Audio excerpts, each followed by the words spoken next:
Please keep in mind that the footage you're about to see is from a very early build of this game, and is meant to show you what this project is. A big thank you to the developers for this opportunity.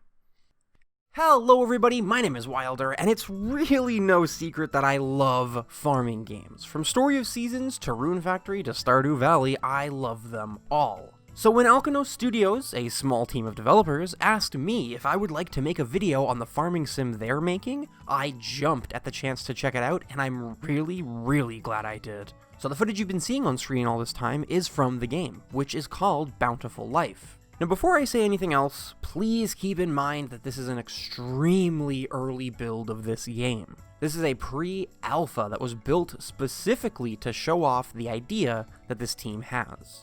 Their goal is actually to open a Kickstarter in the near future, and use that to turn this pre-alpha into something so much more. But we have the pre-alpha right now, so let's take a look at it right now. The first thing that caught my eye with this game, not only when playing it, but when first learning about the project, was how it looked.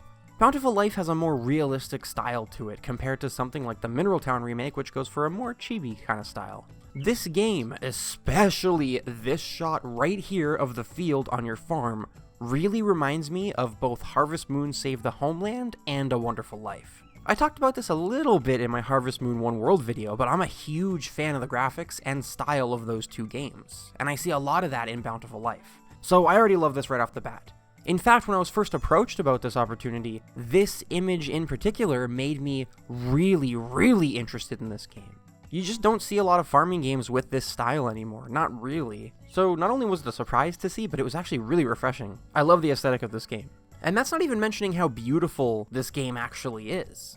Walking around town, seeing the trees in full bloom with the leaves blowing around everywhere on the screen. I mean, it's absolutely stunning in some areas, honestly. I really enjoyed just walking around and seeing how good the game looked. However, this is a farming game, so we do have those good old farming mechanics. While there isn't a ton in this pre-alpha, obviously the developers have a lot more they want to add in. But for now, we can get a pretty good look at a few things. There is, of course, planting, watering, and growing your crops. This works as expected, and the cool thing is, this game has a few crops that you don't normally see, such as cauliflower and green and red grapes, which is always fun to see. I'm up for the different weird type of crops. Not that cauliflower is weird, but I don't know. You don't see it normally, so. Especially the grapes. The grapes are cool. Makes me think that maybe if they add some type of cooking system into the game, we'll be able to use the grapes to make wine.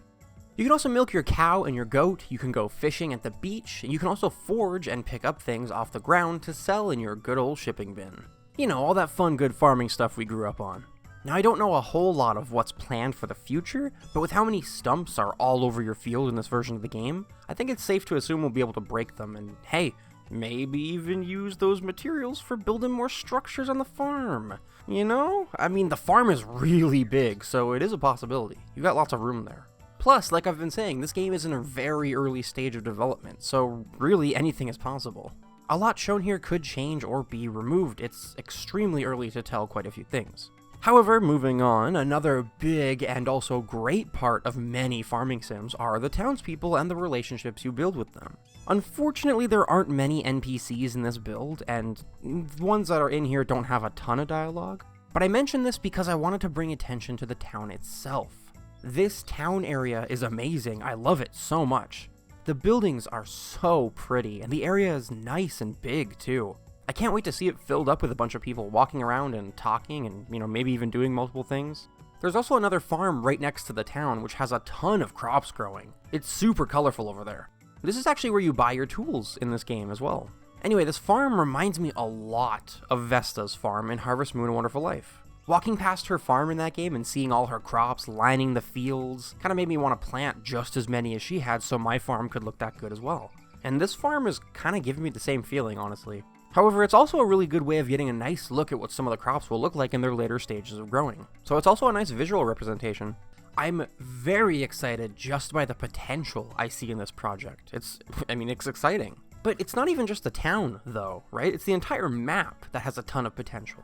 Here is the map for the game, by the way, which is in the main menu. It's a pretty nice size, and it's actually pretty detailed as well. You can see a bunch of stuff on the map. There's quite a bit to discover. I found a lighthouse, this lonesome and kind of mysterious house on top of a hill.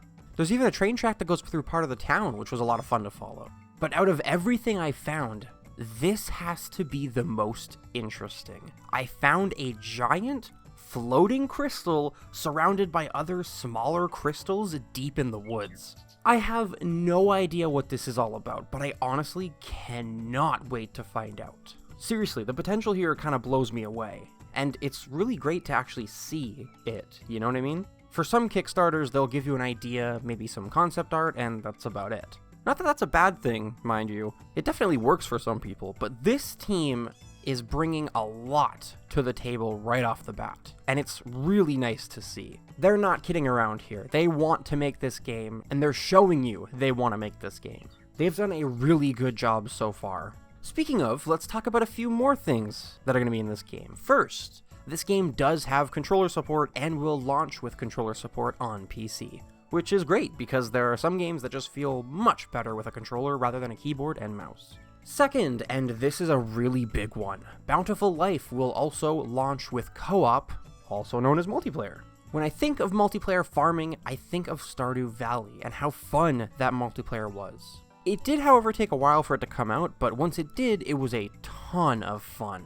It is one of the best farming experiences you can have with a friend. So I'm extremely excited about the fact that this game will have co-op and that it's planned to release with the game itself, so no waiting after launch to play with your friends. That is a big one. Launching with co-op and just making the game co-op in general is a really, really good idea. I am a fan of that. Next is something I'm actually also a huge fan of. This is probably one of my favorite things in the game, not gonna lie. This game has a first-person mode, and it makes the world look so much more picturesque. I adored walking around in this pre-alpha in first person, just looking around, looking at all the trees, the buildings, just seeing stuff in more detail. First person mode in this game is awesome. This is going to be my preferred way to play when the game comes out. It really is. I am so glad there's an option for this in the game.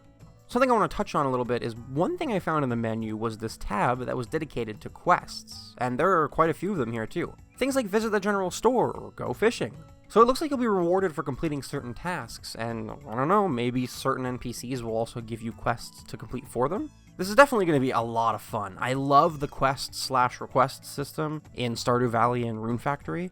They add quite a bit to the game, and I'm glad to see that it's in here as well. And last, but certainly not least, this game will be on Steam and should be getting a Steam page sometime in the near future. So if you're interested, you'll be able to wishlist it and keep an eye on it.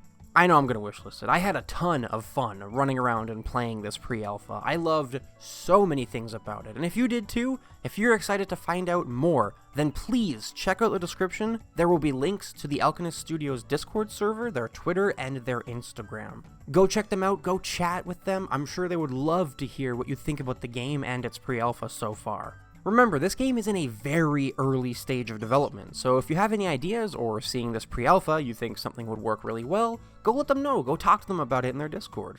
Like I said before, they're planning on opening up a Kickstarter in the near future with the goal of turning this pre-alpha into the game they're dreaming of. And when the Kickstarter page goes live, maybe I'll make a video about it so that we can take a look at it together. I think that would be fun. Anyway, head on over to their Discord, have a chat with them, tell them I sent you, and most importantly, have fun. But that's going to be it from me today. What do you think about Bountiful Life so far? Even though it's in such an early stage of development, do you think this has the potential to become the next big farming sim? Because I kind of do, I'm not going to lie. Let me know in those comments down below.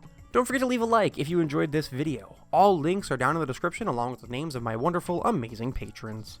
Thank you all so much for watching, and as always, I will see you in the next one.